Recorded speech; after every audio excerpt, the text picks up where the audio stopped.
Friends, आज का विषय है। सर्वप्रथम आप सभी को नमस्कार। आज आपको हम लॉ ऑफ टॉट्स में बहुत शॉर्ट में समझाना चाहते हैं कि लॉ ऑफ टॉट्स एक्चुअली में है क्या। अपकृत्य की विधि, law of thoughts.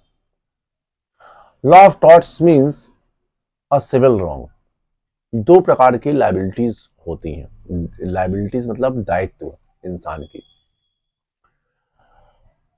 Criminal liabilities और सिविल लायबिलिटीज। क्रिमिनल लायबिलिटीज में दंड का प्रावधान है, जबकि सिविल लायबिलिटीज में कंपनसेशन रेमेडीज का प्रोविजन है। अर्थात यदि हम किसी के साथ कोई आपराधिक कृत्य करते हैं, किसी को चाकू मारते हैं, गाली बकते हैं, कुछ भी करते हैं, तो ऐसी स्थिति में हमको शासन के द्वारा दंड का प्रोविजन दिया गया है। वही सिविल लायबिलिटीज के अंतर्गत यदि कोई हमको गाली बकता है या कोई मुझे हानि पहुंचाता है, मारपीट कुछ भी करता है, हानि पहुंचाता है, तो उस लायबिलिटी के अंतर्गत जो है हमको कंपनसेशन रेमेडी की व्यवस्था बनाई गई है। जैसे एग्जांपल मैं बताता हूं कि एक्सीडेंट में ले लीजिए आप। एक्सीडेंट में लायबिलिटीज की बात आती है, तो लायबिलिटीज में यदि किसी ड्राइवर ने किसी व्यक्ति को एक्सीडेंट किया तो भारतीय दंड संहिता आईपीसी के अंतर्गत दंडनीय अपराध होगा। उसमें पुलिस जनरली क्या करती है, 279 लगाती है, लापरवाही पूर्वक, नेग्लिजेंस, लापरवाही पूर्वक, असावधानी पूर्वक ने फलाना फलाना व्यक्ति को डैश किया जिससे उसको चोट आई, हड्डी टूटी तो 338, हड्डी नहीं टूटी, इंजरी भई तो 337, मर गया 304 ए ऑफ द आईपीसी। ये आईपीसी कल हमने वीडियो बनाई है तो उसमें आपको अलग मिल जाएगा।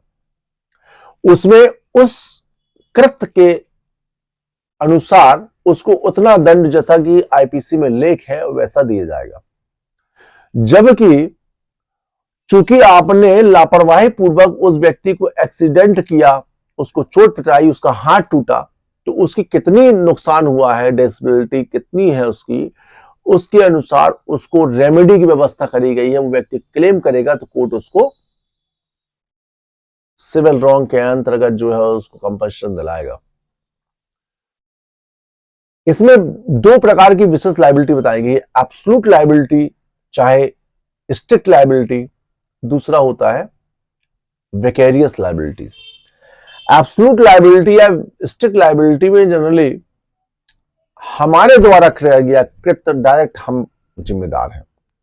मतलब यदि हमने आपको गाली बका या हमारे किसी कृत्य से आपको नुकसान हुआ, आपको इंजरी हुई, आपको प्रॉब्लम हुई, तो उसके लिए डायरेक्ट जिम्मेदार हम हैं। लेकिन कभी कभी किसी मामलों में हमारे द्वारा कृत्य किया गया कोई भी कार्य के जिम्मेदार हम नहीं होंगे, कोई दूसरा व्यक्ति होगा। इसको बोलते हैं हम विकेरियस लायबिलिटीज। अर्थात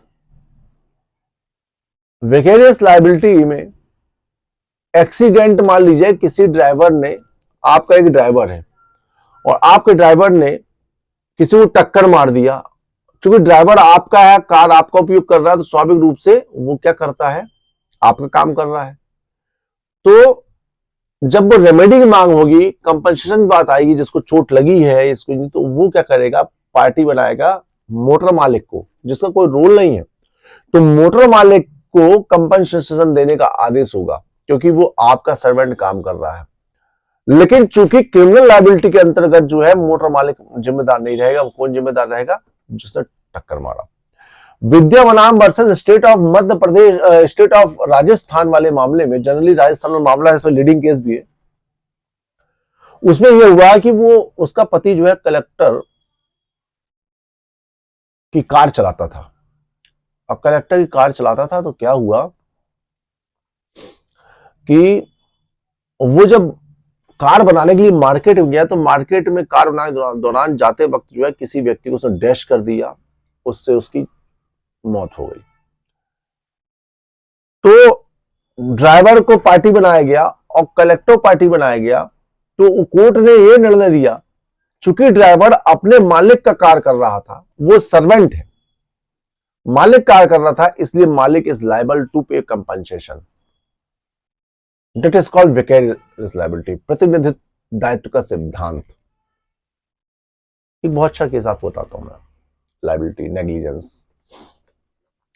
Supriya Ghosh, union of India versus Supriya Ghosh के मामले में, बहुत मजेदार क्वेश्चन है, इसको आप समझिए, ये भी लीडिंग केस में आएगा, ढूंढेंगे मिलेंगे आपको। पहले लॉ ऑफ टॉर्ट्स तो देख लें क्या होता है।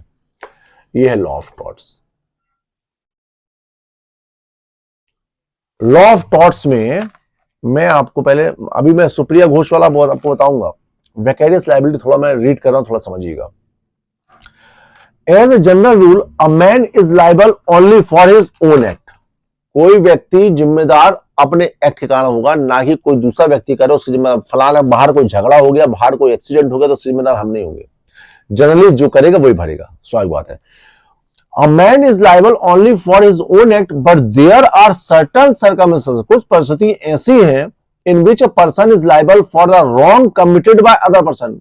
कुछ परिस्थिति ऐसी हो जाती है कि कोई दूसरे व्यक्ति द्वारा किया गया कृत्य के जिम्मेदार हम हो जाते हैं। This is called vicarious liabilities. Liabilities incurred for another. The most common instance is the liability of the master for the wrong committed by his servant। आपके सर्वेंट के द्वारा कोई भी गलत कृत्य हो गया, कोई रॉन्ग हो गया किसी के साथ, उसके जिम्मेदार उसका मालिक होता है। ये हमने आपको विकेरियस लायबिलिटी बताया। खैर, बड़ा चैप्टर है, इन शॉर्ट समझा रहा हूं आपको। आपको इसमें भी यदि किसी प्रकार का कुछ जानकारी चाहिए होगा तो कमेंट बॉक्स में आप इसको हमको लिखेंगे, तो हम बताएंगे। सुप्रिया घोष का पति जो है, एक रात को कार चला के जा रहा था, कार चलाते जा रहा था, एकाएक क्या हुआ, ट्रेन निकल रही थी, मेल ट्रेन थी, मेल ट्रेन ने उसको एक्सीडेंट मारा, जिसमें उसका पति मर गया। रेलवे कहता मैं जिम्मेदार नहीं हूं, ट्रेन तो अपने रूट से निकल रहा था। सुप्रिया घोष के पति को चाहिए था कि जब ट्रेन वहां से निकलती, वो पटरी, उसको मालूम था पटरी था, ट्रेन हॉर्न बजाती है, उसको रुकना चाहिए था, क्या जरूरत था उसको ट्रैक पार करने का।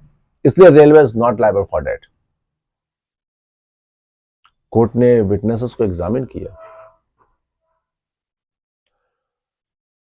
साक्षियों के द्वारा कहा गया कि जब सुप्रिया घोष का, जो साक्षियों द्वारा मतलब जो आई विटनेस थे, ये कहा गया सुप्रिया घोष का हस्बैंड कार से जा रहा था तो उसके चारों तरफ के कांच बंद थे, जिस कारण ट्रेन का हॉर्न उसको सुनाई देना संभव नहीं था। और एक और उसमें खास बात थी कि जो मेल ट्रेन जब निकल रही थी तो उस रेलवे ट्रैक पे कोई फाटक भी नहीं लगा था, और यही कारण था, यदि फाटक लगा होता तो स्वाभाविक रूप से कार रुकती, यदि उसका कांच बेंड खुला होता तो हॉर्न उसका रुकता। इसलिए जो है railway is liable for his negligence. Absolute liability, strict liability Supriya Ghosh. एक कंट्रीब्यूटरी लायबिलिटी भी बताता हूं आपको मैं। एक व्यक्ति कार चला के जा रहा था और उसने एक्सीडेंट मार दिया। मृतक के परिवार वालों ने क्लेम किया कि हमको कार एवं कार के मालिक से हमको क्लेम रेमेडी दिलाई जाए। एक्सीडेंट दो पार्टी थी, एक जिसको चोट लगी और एक हम थे। तो उसमें यह बोला गया कि साहब जब हम कार चला के जा रहे थे, एक आगे पेपर उड़ता है और सामने विंड स्क्रीन पे आके चिपक जाता है, जिस कारण एक्सीडेंट होना जायज था। तो कोर्ट ने इसको भी जो है इस मत को स्वीकार किया। द एक्ट ऑफ गॉड की बात कर रहा हूं मैं। एक्ट ऑफ गॉड में एक मामले में ऐसा हुआ, आप, मैं इसलिए आपको एक एक विषय में बता रहा ताकि आप इस चीज को समझिएगा और इसको आपको पढ़ना है, देखिएगा। एक्ट ऑफ गॉड के अंतर्गत क्या नेग्लिजेंस स्वीकार होगी कि नहीं होगी? तो कोर्ट ने कहा एक व्यक्ति के द्वारा एक पॉन्ड जैसा बनाया गया जहां पे हम पानी को स्टोर करेंगे, बांध टाइप का बनाया गया। और वो बांध बढ़िया इंजीनियरिंग से बनाया गया था और उसमें इतना रिजर्व होने की व्यवस्था थी, किसी प्रकार उसमें टूट फूट नहीं सकती थी। लेकिन उस वर्ष भारी मात्रा में पानी गिर गया, भारी मात्रा में पानी गिर गया, जिसके बांध के कुछ चीजें टूट गई और पानी लोगों के यहां फैल गया। कोर्ट ने पाया और जिसका वो था रिजर्वियर, क्या बोलते हैं उसको, जहां इकट्ठा पानी करते हैं, उसने पूरे प्रमाण से पेश किया कि साहब बहुत तरीके तैयार थी, किसी प्रकार का चूक नहीं था, किसी प्रकार की नेग्लिजेंस होने की दिक्कत नहीं थी, लेकिन ये फॉल्ट जो है एक्ट ऑफ गॉड था, जिस कारण जो है वो पानी भर गया इतना ज्यादा कि उसको रोका नहीं जा सकता था। कोर्ट ने एक्ट ऑफ गॉड के अंतर्गत उसकी लायबिलिटी नहीं मानी।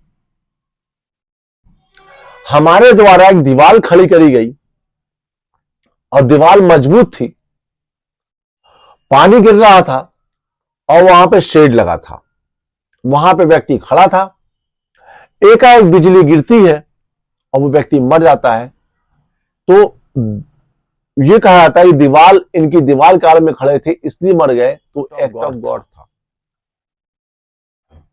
अब इसमें चूंकि पार्टी कंपनसेशन देने की जिम्मेदार नहीं है, लेकिन शासन ने एक व्यवस्था बनाई है कि आप संबंधित एसडीएम कलेक्टर के एप्लीकेशन पेश करेंगे कि किसी की बिजली गिरने से मौत हो जाए, किसी को तालाब में डूबने से मौत हो जाए, किसी को सांप डस जाए मौत हो जाए, तो 4 लाख रुपए तक का शासन कंपनसेशन देने का प्रावधान किया, ताकि एक प्रकार से राहत राशि है।